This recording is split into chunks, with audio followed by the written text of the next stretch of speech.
سیدنا سہل بن عبداللہ التستری رحمہ اللہ کسی ویران جنگل میں رہتے تھے۔ کچھ عقیدت مند ملاقات کے لیے ان کی بارگاہ میں حاضر ہو کر عرض کرنے لگے کہ حضرت اس ویران جنگل میں آپ کے دن اور آپ کی راتیں کیسے گزرتی ہیں؟ اکیلے ڈر نہیں لگتا؟ فرمایا میں اکیلا نہیں رہتا، نہ ہی تنہائی محسوس ہوتی ہے۔ جب کسی سے باتیں کرنے کا جی چاہتا ہے تو نماز شروع کر دیتا ہوں اور نماز کے ذریعے اللہ جل وعلا سے باتیں کر لیتا ہوں، اور جب اپنے رب کی باتیں سننے کا دل کرتا ہے تو قرآن کریم کی تلاوت کے ذریعے اللہ جل وعلا کا کلام سن لیتا ہوں۔ بوریت تو وہ محسوس کرے، تنہائی سے تو وہ ڈرے جو اکیلا ہو۔ یعنی اگر لوگ اللہ کی مخلوق سے باتیں کر کے اپنی طبیعت کے بوجھل پن اور بوریت کو دور کر سکتے ہیں تو جس کے شب و روز خود اللہ سے باتیں کرنے میں گزرتے ہوں وہ کیسے تنہائی محسوس کر سکتا ہے؟ کیونکہ وہ قرآن کریم کی تلاوت کے ذریعے ہر وقت اللہ جل وعلا کے قرب اور معیت کی کیفیت میں مست رہتا ہے، اسے ڈر نہیں لگتا، وہ کسی سے نہیں ڈرتا۔ میرے بھائی اور بہنوں، تلاوت قرآن کے حقیقی فیوز و برکات سے وہی مستفیض ہوتا ہے جو اس یکسوئی اور پیار سے تلاوت کرے، گویا کہ وہ اپنے رب سے محو گفتگو ہے اور اللہ کے کلام کے ذریعے اللہ جل وعلا کی جانب سے آنے والے پیغامات کو سن رہا ہے۔ لیکن یہ کیفیت دوسری صورتوں کے مقابلے میں سورۃ الفاتحہ کی تلاوت کے دوران نسبتاً آسان ہو جاتی ہے اور اپنے درجہ کمال تک پہنچ جاتی ہے،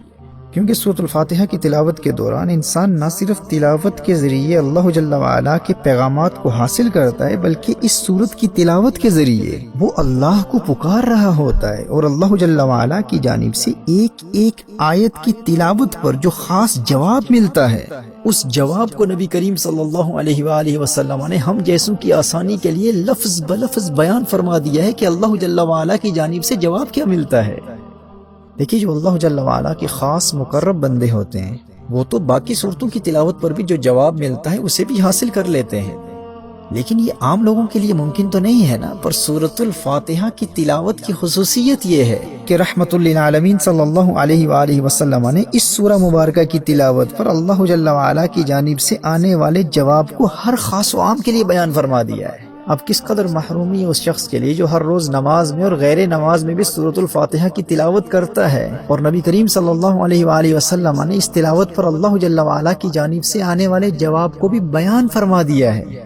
لیکن اس غافل نادان کو آج دن تک یہ موقع ہی نہیں ملا کہ وہ یہ جاننے کی کوشش کرے کہ جب میں سورۃ الفاتحہ کے ذریعے اللہ کی حمد بیان کرتا ہوں اور اللہ کو پکارتا ہوں تو میرے اللہ کی جانب سے کیا جواب آتا ہے۔ تو سماعت فرمائیے، حدیث قدسی ہے، نبی کریم صلی اللہ تعالی علیہ وآلہ وسلم نے ارشاد فرمایا کہ اللہ جل وعلا نے ارشاد فرمایا میں نے صلاۃ کو اپنے اور اپنے بندے کے مابین تقسیم کر دیا ہے۔ صحیح مسلم کی حدیث کے الفاظ یوں ہیں، فَنِصْفُهَا لِي وَنِصْفُهَا لِعَبْدِي۔ اللہ ارشاد فرماتا ہے سورۃ الفاتحہ کا ایک نصف میرے لیے ہے اور ایک نصف میرے بندے کے لیے ہے۔ فَإِذَا قَالَ الْحَمْدُ لِلَّهِ رَبِّ الْعَالَمِينَ قال اللہ حمدنی عبدی۔ جب بندہ الحمدللہ رب العالمین پڑھتا ہے، جب بندہ کہتا ہے کہ تمام تعریفیں، تمام خوبیاں اللہ کے لیے ہیں جو سارے جہانوں کا مالک ہے، تو اللہ کیا جواب ارشاد فرماتا ہے؟ اللہ ارشاد فرماتا ہے حمدنی عبدی، میرے بندے نے میری حمد بیان کی۔ فإذا قال الرحمن الرحیم، جب بندہ الرحمن الرحیم کہتا ہے، جب بندہ کہتا ہے بہت مہربان اور بہت رحیم، بہت رحم والا، تو اللہ کی جانب سے جواب کیا آتا ہے؟ اللہ ارشاد فرماتا ہے اثنا علی عبدی، میرے بندے نے میری ثنا بیان کی۔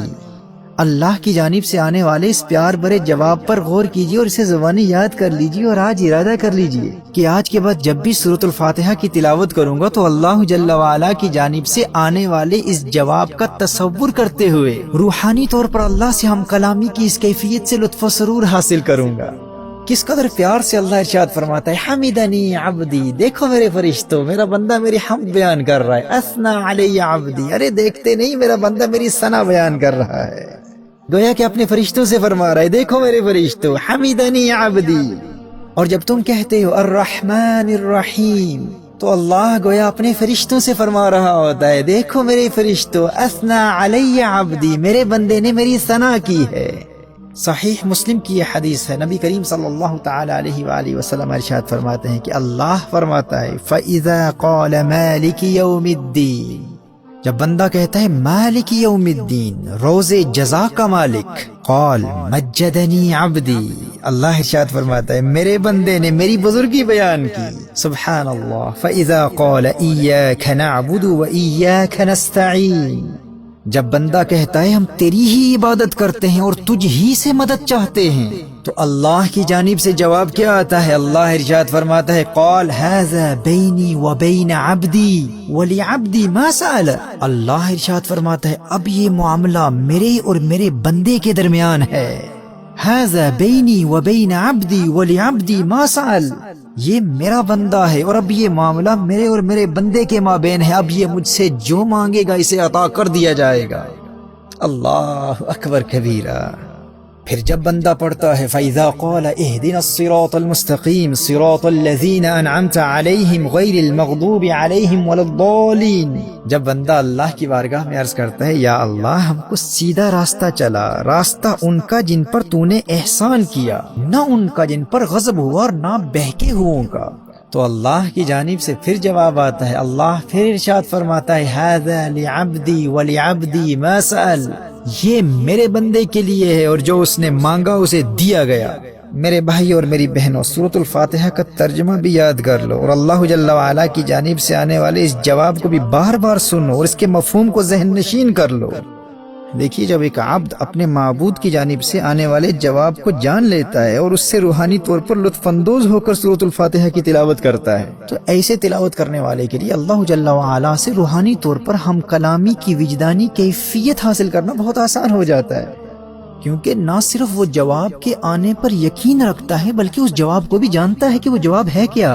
اس لیے میں کہتا ہوں کہ سورۃ الفاتحہ کی روحانی پاور سے فائدہ حاصل کرنا اور خشوع و خضوع حاصل کرنا دوسری صورتوں کی بنسبت بہت آسان ہو جاتا ہے، کیونکہ ہر عام و خاص کو بتا دیا گیا ہے کہ اس جانب سے جواب کیا آ رہا ہے۔